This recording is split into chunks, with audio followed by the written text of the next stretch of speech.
ટમેટા માંગવાના સામાન્ય ઝઘડામાં બે પડોશીઓનો ઝઘડો થયો હતો। આ ઝઘડાની અદાવતમાં એક પડોશીએ બીજા પડોશીને ચપ્પુના ઘા ઝીકી દીધા હતા, જેના કારણે પડોશીનું સારવાર મળે તે પહેલા જ ઘટના સ્થળે જ મોત થયું હતું। ઘટનાને પગલે સરથાણા પોલીસે હત્યાનો ગુનો નોંધીને હત્યારા પડોશીની ધરપકડ કરીને કાર્યવાહી કરી છે।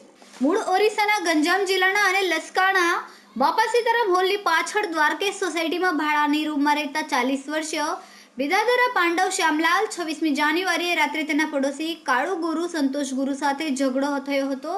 આ ઝઘડામાં હત્યારાએ ચપ્પુના બે ઘા ઝીકી દીધા હતા, જેના કારણે પાડોશી વિદ્યાધરનું ઘટના સ્થળે જ મોત નીપજ્યું હતું। વધુમાં પોલીસે જણાવ્યું કે 25મી તારીખે હત્યારો કાળુ ગુરુ ટામેટા માંગવા માટે મૃતકના ઘરે ગયો હતો। આથી મૃતકે તે વખતે તેને ઘરે કેમ આવ્યો છે કહીને ઝઘડો કર્યો હતો। આ ઝઘડાની અદાવત રાખીને તેને મોતને ઘાટ ઉતારી દીધો હતો। હત્યારો પોતે પણ ઓરિસ્સાના ગંજામ જિલ્લાનો વતની છે અને મૃતક અને હત્યારો બંને જણા મજૂરી કામ કરતા હતા।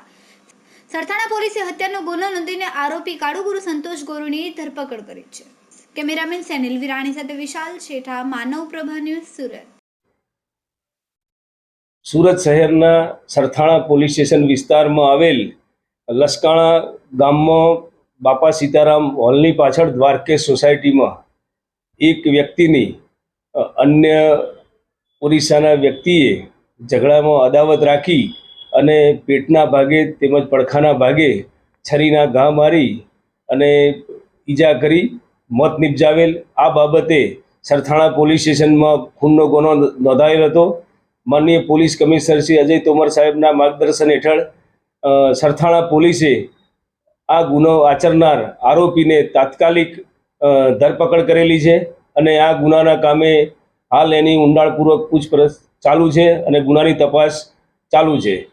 અમારા વિડીયોની નવી અપડેટ મેળવવા માટે સબસ્ક્રાઇબ કરો માનવ પ્રભા ન્યૂઝ ચેનલને, બેલ આઇકન ક્લિક કરો લેટેસ્ટ વિડીયો સૌથી પહેલા મેળવવા માટે।